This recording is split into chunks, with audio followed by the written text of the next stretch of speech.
Assalamualaikum warahmatullahi wabarakatuh. Perkenalkan, nama saya Fitri Anggreni Sukmadewi dari instansi Dinas Kependudukan dan Pencatatan Sipil Kabupaten Bengkulu Tengah. Saya merupakan peserta Latsar Kabupaten Bengkulu Tengah tahun 2022. Video ini merupakan dokumentasi pembelajaran asinkronus agenda 4 saya.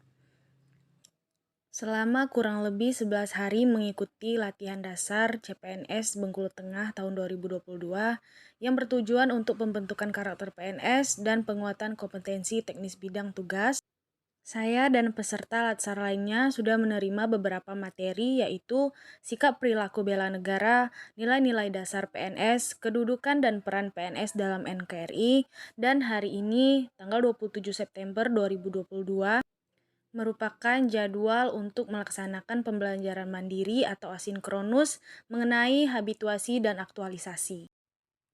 Mata pelatihan aktualisasi membekali peserta tentang konsepsi aktualisasi dan habituasi, tahapan pembelajaran aktualisasi, penyusunan dan penyajian rancangan aktualisasi, melaksanakan aktualisasi, dan penyajian hasil aktualisasi.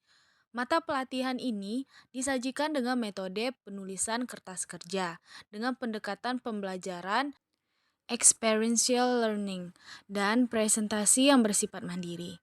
Keberhasilan peserta dinilai dari kemampuan menyusun serta menyajikan rancangan, melaksanakan aktualisasi di tempat kerja, menyusun laporan, dan menyajikan hasil aktualisasi.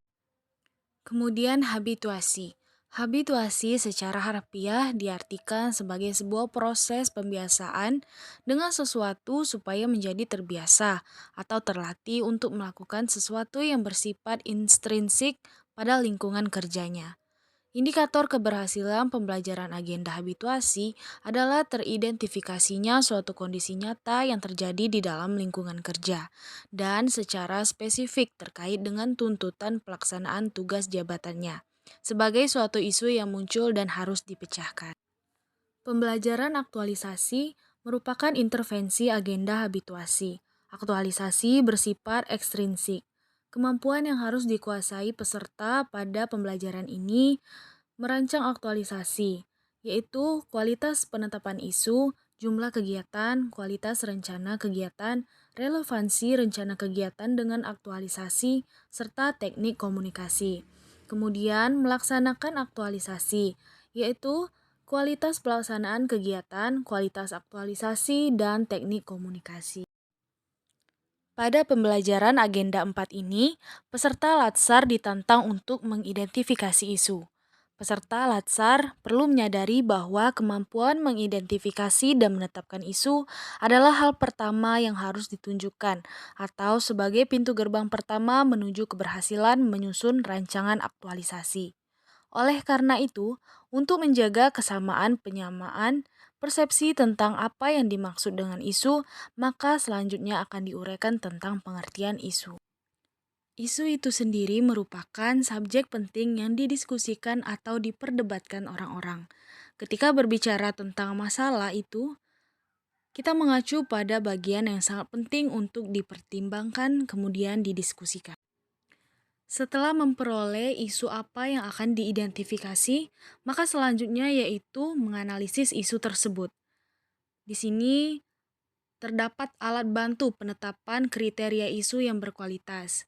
Misalnya dapat menggunakan APKL, aktual, kekhalayakan, problematik, dan kelayakan. Aktual artinya benar-benar terjadi dan sedang hangat diperbincangkan dalam masyarakat. Kekhalayakan artinya isu yang menyangkut hajat hidup orang banyak. Problematik artinya isu yang memiliki masalah yang kompleks.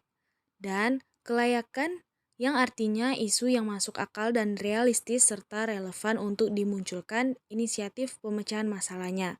Adapun alat bantu lainnya yaitu analisis USG dengan menetapkan rentang penilaian 1-5 dari mulai sangat USG atau tidak sangat USG. U yang artinya urgensi, seberapa mendesak suatu isu harus dibahas, dianalisis, dan ditindaklanjut. Kemudian S yaitu seriousness, seberapa serius suatu isu harus dibahas dikaitkan dengan akibat yang akan ditimbulkan. Dan G yaitu growth, seberapa besar kemungkinan memburuknya isu tersebut jika tidak ditangani segera. Kemudian tahapan pembelajaran aktualisasi yaitu ada 4. Yang pertama, merancang aktualisasi. Rancangan aktualisasi merupakan dokumen kertas kerja sebagai salah satu produk pembelajaran aktualisasi yang dihasilkan oleh peserta pelatihan LATSAR. Kemudian, mempresentasikan rancangan aktualisasi. Terdapat komponen utama yang harus dipresentasikan yaitu argumentasi terhadap core issue yang dipilih bersifat aktual. Kemudian jumlah usulan-usulan inisiatif baik berupa pikiran konseptual atau kegiatan beserta pentahapan kegiatan yang mengandung unsur kreatif, sehingga menghasilkan output kegiatan dalam rangka memecahkan core issue dengan mengaktualisasikan agenda nilai-nilai dasar PNS. Yang ketiga yaitu keberlangsungan inisiatif, proses dan kualitas dengan pengelolaan dan menjalankan inisiatif. Kemudian kontribusi hasil kegiatan atau pemecahan isu terhadap pencapaian visi, misi, tujuan organisasi, serta penguatan nilai-nilai organisasi. Dan komitmen menyelesaikan seluruh kegiatan dalam rangka pemecahan isu. Tahapan yang ketiga yaitu melaporkan aktualisasi. Dan yang terakhir yaitu mempresentasikan laporan aktualisasi. Setelah merampungkan laporan aktualisasi, peserta pelatihan dasar calon PNS dituntut untuk mempresentasikan hasil aktualisasi tersebut dalam suatu forum seminar, agar mendapatkan penilaian dan masukan sehingga kualitas aktualisasi dapat dilanjutkan dalam pelaksanaan tugas dan jabatan.